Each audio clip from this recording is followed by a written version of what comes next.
Terrific price of creativity. But so is this.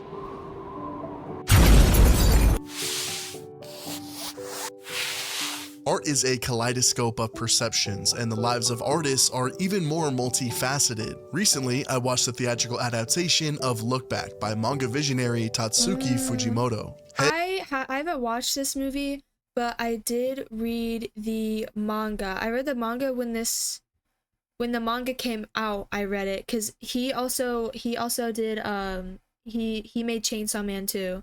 Hello. But yeah, he also did Chainsaw Man. So after I finished, I'm pretty sure I finished it. I finished Chainsaw Man.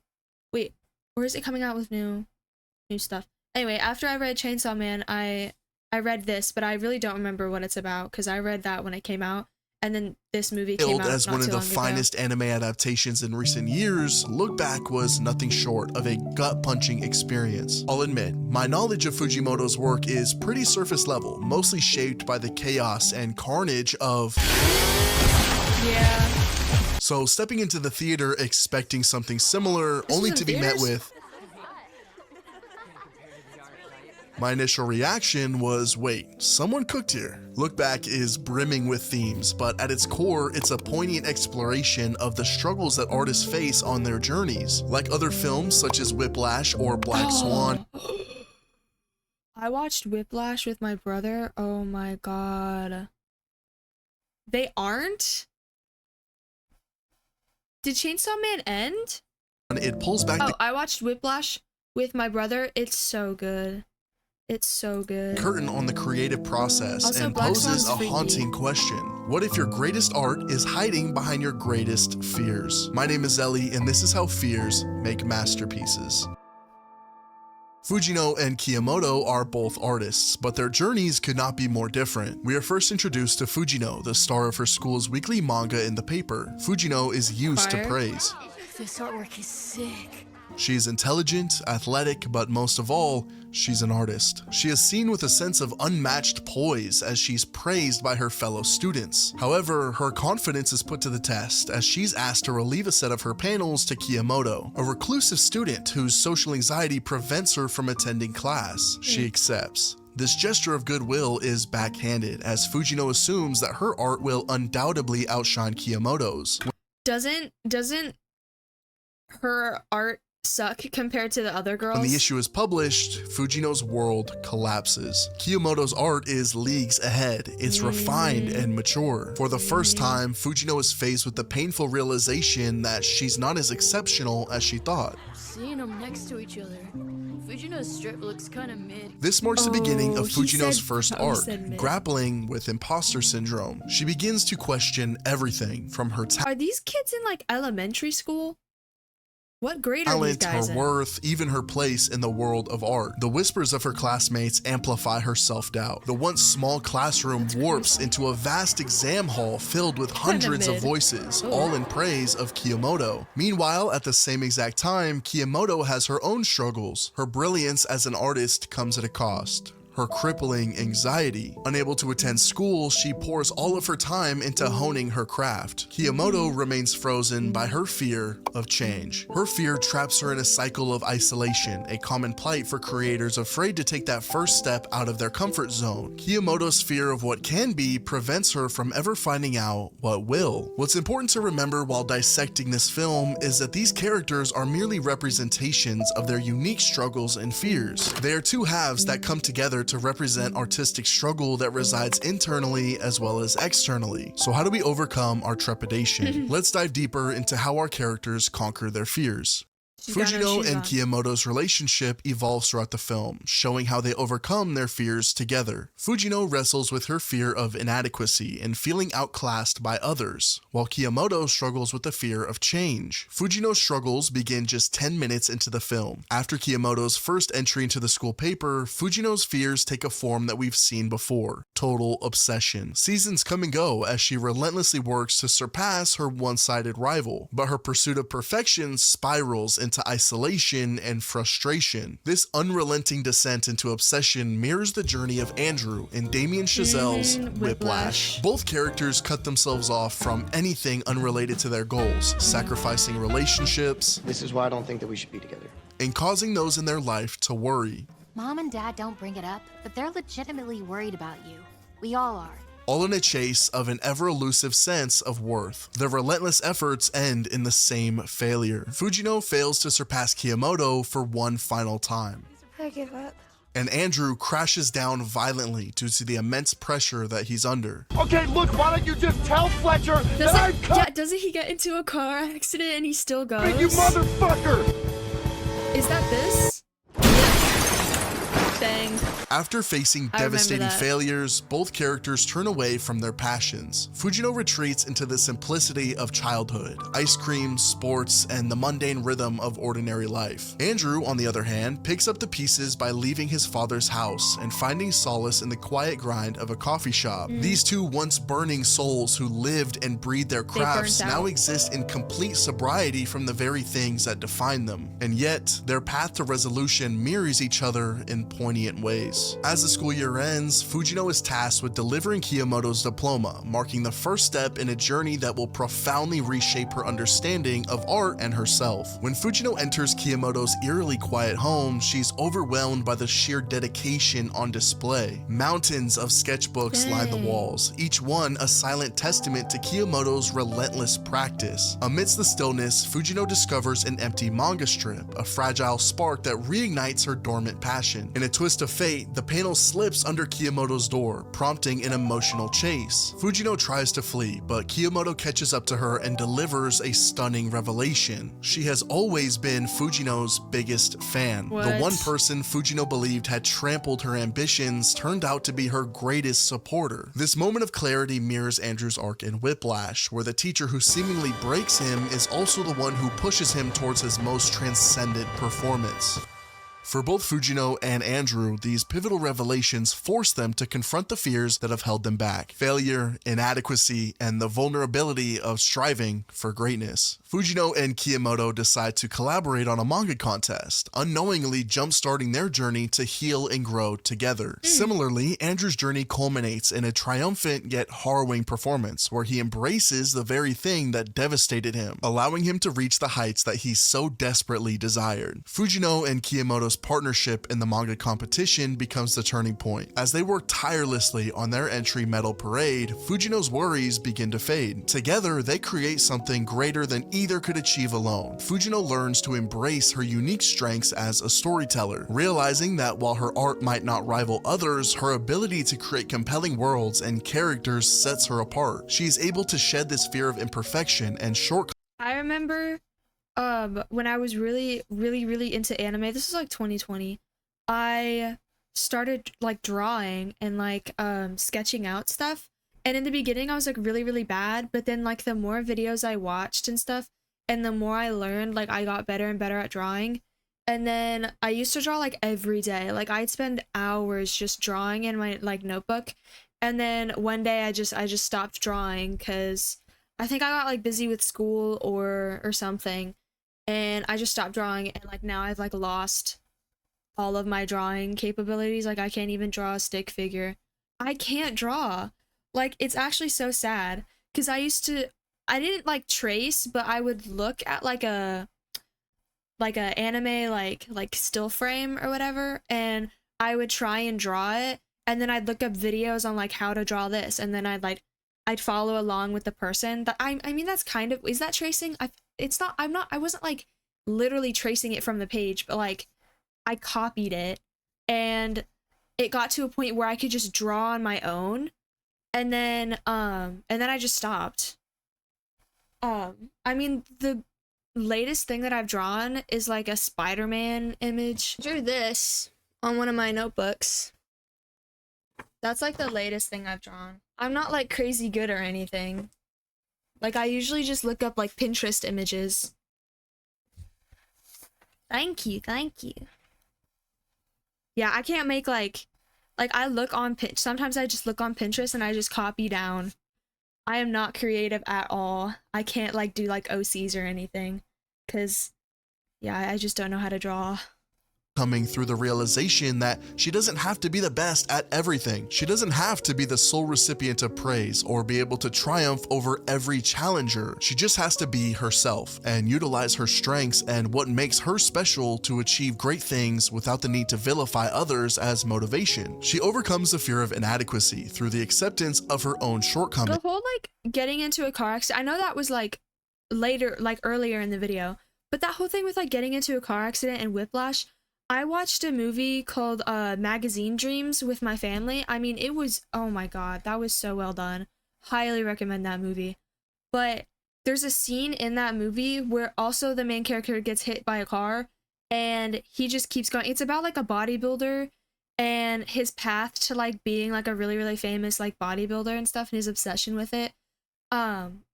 He gets hit by a car at one point, and then spoilers, by the way. But he gets hit by a car and he still goes to the competition. Like he's on the way to like a bodybuilding competition. He gets hit by a car and he has like blood all over himself. He's like in and out. He's just like stumbling. He's got ringing in his ears and he goes on stage like that and he's like bleeding and he still like poses and then he passes out on stage. Oh my god, like that's insane. Like you need that's a level of priority that's insane to me.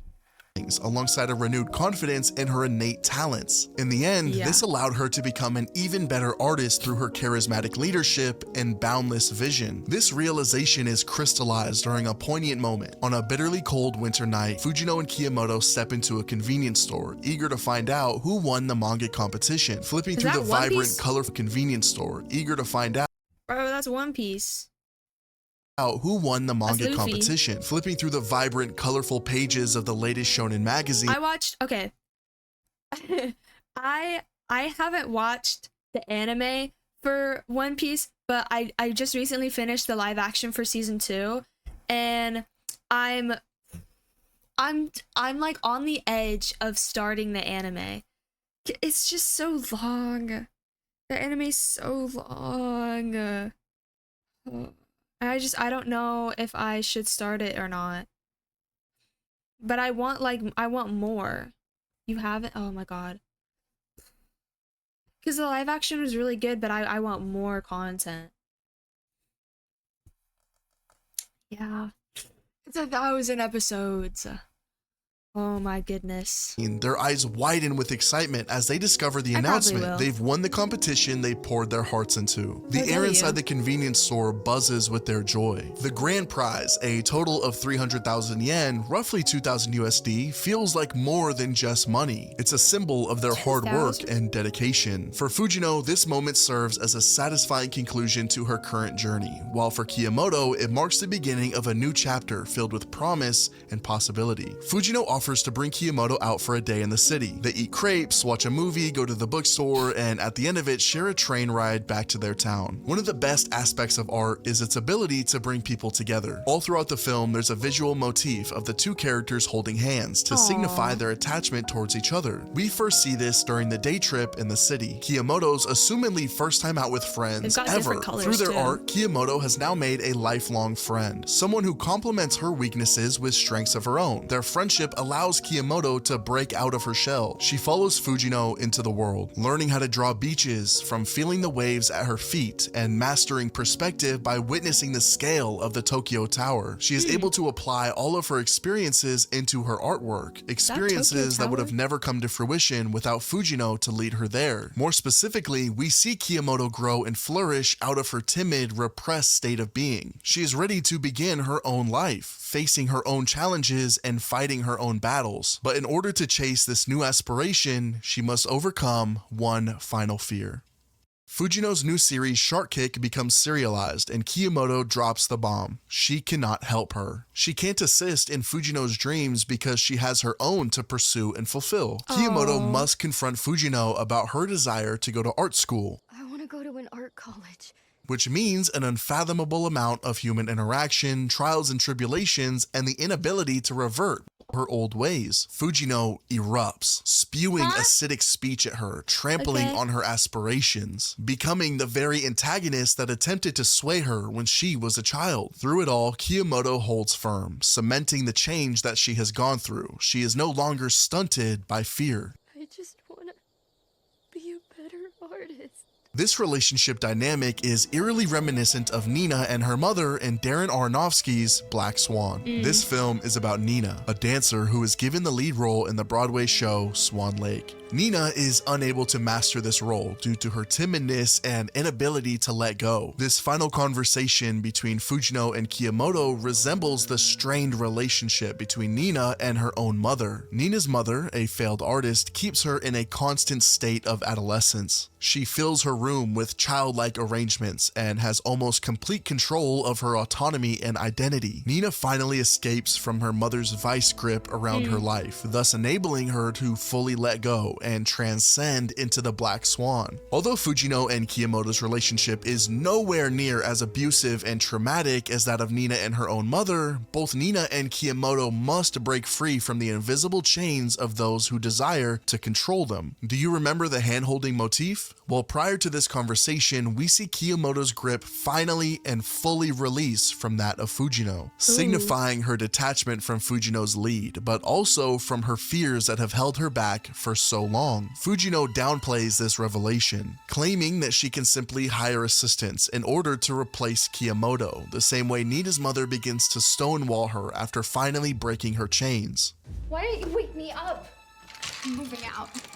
This reaction from Fujino is really surprising. The volatility that she expresses is not a result of animosity or abusive control, but rather a verbal manifestation of Fujino's fears bubbling back up to the surface. Kiyomoto is the sole reason why she started art again. She has been foundational to her own success, and without her, then who knows where she would have been. Fujino in that moment begins to spiral. She bargains with Kiyomoto to maintain the status quo. Kiyomoto holds firm, unwavering against Fujino's barrage of deterrence. She enrolls into art school and begins her studies to become a better artist. For Kiyomoto, she has finally overcome her fears. Fujino begins the serialization for her manga Shark Kick. The claims that she can replace Kiyomoto are easily dismissed. I don't think it's working out.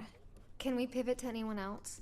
I definitely need more assistance. Despite being more than 10 volumes deep into her manga, she still struggles to find worthy assistants that can fill the crater of Kiyomoto's absence. The two characters seemingly have everything that they could have wished for, but all good things must come to an end. As Fujino tirelessly slaves over her drawing tablet, her work is interrupted by breaking news on TV. Reports of an axe-wielding maniac at Kiyomoto's school ring Fujino to her core. As she calls Kiyomoto's phone that returns nothing but an endless ring, she clings to any semblance of hope. It proves to be in vain as she begins to receive an incoming call from her mother, confirming that Kiyomoto was slain during the attack. Fujino struggles with the loss of her best friend. After the funeral, Fujino returns to Kiyomoto's home, sketchbooks and art supplies still littered all throughout the house. As she continues towards her old room, she finds the original manga strip that served as the catalyst for their introduction. She completely breaks down. She's reminded of her influence on Kiyomoto's life and begins to feel guilt for what happened. She goes on to say,